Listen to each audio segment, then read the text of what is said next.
Welcome back to the channel, guys. Hope you guys have been well.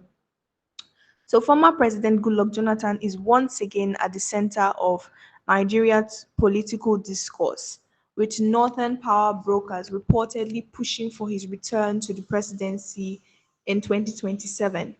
This time, the campaign is being driven by influential figures in the north, and the stakes couldn't be higher for Nigerians' political future.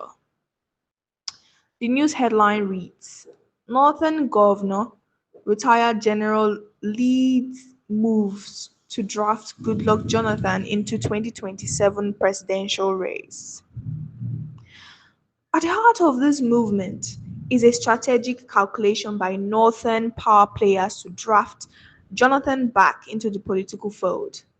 Spearheaded by the Northeast governor and a retired general from the Northeast, this push hinges on the fact that Jonathan, having been served only one term as president, is eligible to run again in 2027. These power brokers believe that Jonathan's candidacy aligns with their interests, especially as they seek to derail President Bola Tinubu's potential bid for re-election. They're banking on the 1999 constitution, which allows a former president to serve a maximum of 2 terms. However, not everyone is on board with the Jonathan 2027 campaign. A rival faction, made up of other northern and southern politicians, is backing a different southern candidate.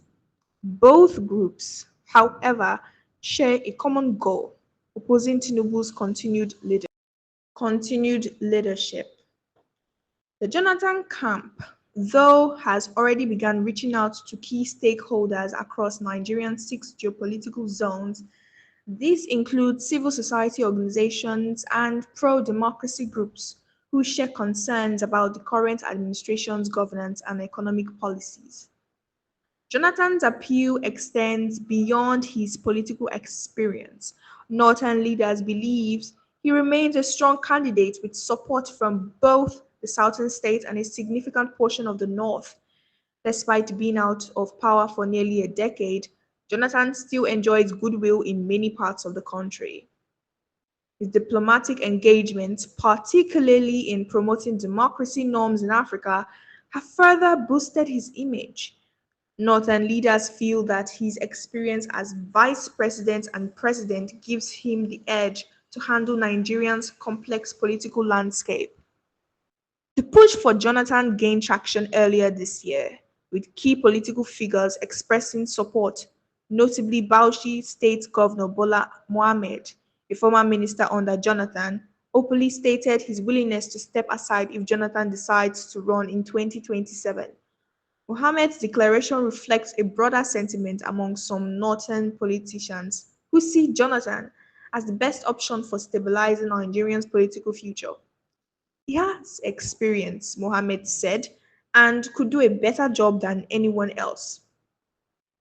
Interestingly, this isn't the first time Jonathan's name has been floated for a presidential bid. Before the 2023 election, rumors swirled that the ruling APC was considering him as their candidate, with support from northern governors. Both Jonathan and the APC, however, distanced themselves from those claims. Jonathan's spokesperson made it clear that he had no interest in running at the time, and APC's officials, including Mai Mala Buni, downplayed the speculations. Our visit to Jonathan, Buni said, was out of respect for his status as a former president and nothing more. Now, as the 2027 elections approach, the stakes are higher than ever. Political interest in Jonathan's return has only intensified, with northern power brokers viewing him as a unifying figure who could bring much needed stability to the country. But the political landscape remains fraught with challenges. Can Jonathan navigate these turbulent waters again? Or will the forces opposing his candidacy prevail? As the Northern power brokers continue their campaign, all eyes will be on Jonathan's next move. Jonathan's decision, if he chooses to run, will significantly shape Nigeria's 2027 potential presidential election? Will he accept the Northern power broker's call to return to the political spotlight, or will he continue focusing on his international engagement? Regardless of the outcome, this push for Jonathan underscores the deep political divisions and strategic calculations that continue to define Nigerian politics. Stay tuned because the race for 2027 is only just beginning. Now, with the economic state of the country, it seems to be that a lot of people are calling out to the time when Jonathan was the president of Nigeria, and they seem to see him as a better bet because since he was president, the economic landscape of Nigeria has just been on a downward spiral. Not saying that Jonathan was the best president ever in the history of Nigerian politics, no, but it does seem he is the best in recent times because after him, the US president, which I will not name, has been giving Nigerians economy different regimes after the other, and it has just been going on a downward spiral. The economic hardships of the country have just been getting more worse and worse as the president changes, and the future of Nigeria seems bleak. So it seems and it's normal for people to actually want to get a president that seems to at least keep Nigerians' economy afloat, don't you think?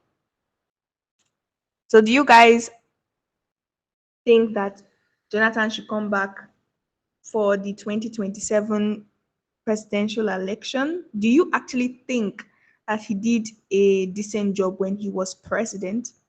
And do you think that he will be able to not necessarily save Nigeria, but at least improve Nigerians' current economic instability, I would say?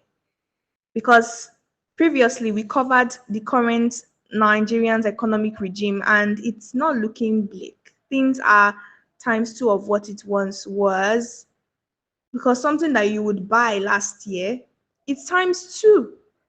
And it cuts across from food to household items to literally everything. Everything of value has doubled in price. Don't forget to subscribe, like, and share this video. Goodbye.